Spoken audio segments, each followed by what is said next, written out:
All right, so today we're diving into Bodrum, Turkey. Ooh, Bodrum. I love it. Yeah, and get this, from what I've been reading, this place is like a time capsule. We're talking ancient wonders, crystal clear waters, and history going back thousands of years.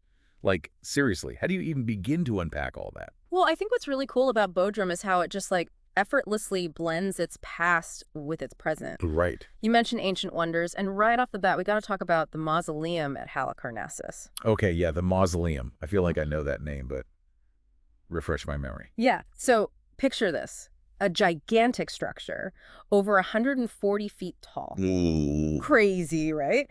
Covered in intricate sculptures and on top, a massive statue of a chariot. No way. Yeah.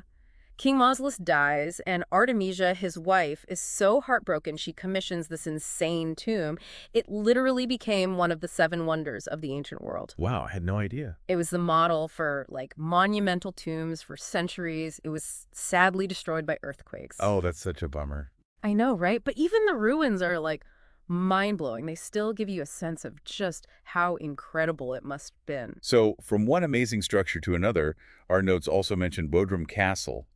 And, well, it looks pretty impressive. Oh, it is. Okay, so Bodrum Castle, it was built by the Knights of St. John back in the 15th century. The Knights of St. John, okay. Yeah, and it's like a window into the Crusades and their influence all over the Mediterranean. What's super cool is that now it's the Museum of Underwater Archaeology. Wait, hold up. So we go from ancient wonder to medieval castle, and now it's got stuff from under the sea. Yep, it's packed with artifacts from shipwrecks, and we're talking spanning thousands of years. So what kind of stuff are we talking here? Like, what can you actually see in this museum? Oh man, there's so much. You can see ancient cargo from Roman ships, treasures from Bronze Age shipwrecks. Wow. Oh, and get this, they even have remains of a ship that sank around 1000 BC. They think it's the oldest known shipwreck in the world. Seriously, that's insane. I know, it's like a dream for anyone into maritime history. You get glimpses into ancient trade routes, how they built ships back then, and even the daily life of sailors and merchants. That's incredible. It's like the direct connection to the past. And it makes you wonder, right? Like, how did all this history, all these different influences shape Bodrum into what it is today? Totally. And that brings us to a really important figure connected to Bodrum, Herodotus. Okay, Herodotus. The father of history. Oh, right. Yeah, I remember him from school. Yeah. He wrote the histories, right? But I never, connected him to this place. Well, he was born in Halicarnassus, which is what they called Bodrum in ancient times. Ah. And back then, it was a major port city. Hmm. Think a crossroads for trade and all these different cultures coming together. Greeks, Persians, Egyptians, you name it. So like a real melting pot. Exactly.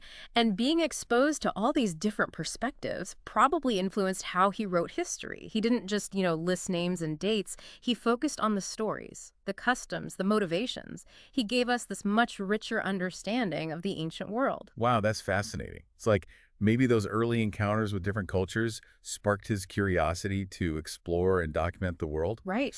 Okay, so we've got this birthplace of history, and then you add in the fact that Bodrum's, where two seas meet, the Aegean and the Mediterranean. Is that significant at all? Oh, absolutely. This is where the Aegean and the Mediterranean meet. It creates this amazing ecosystem, super diverse marine life, and those incredible turquoise waters that Bodrum's famous for. Oh, yeah, I've seen pictures. It's gorgeous. Right. But it's not just the environment. This spot has been a crossroads for civilizations for centuries. It shaped trade routes, cultural exchange, and, maybe even influenced how Herodotus saw the world. It's mind-blowing to think that the history of a place like this still has ripples today. Speaking of connections to the sea, our research mentioned something called the Blue Voyage. What is that exactly? Okay, picture yourself sailing along the Turkish coast.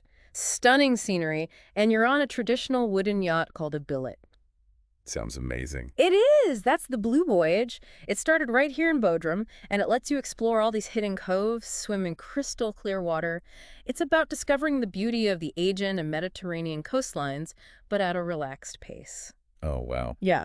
So, okay, let me get this straight. We've got ancient wonders, a medieval castle packed with underwater treasures, the birthplace of history, and the starting point for this incredible sailing experience. You got it.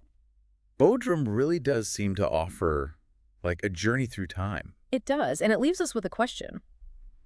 With such a layered, diverse history, How has Bodrum managed to keep its unique identity? Like, how has it embraced all these different influences from different cultures and eras without losing itself? That's a great question, and I think it's one that's worth pondering. Buffett. We've only scratched the surface here.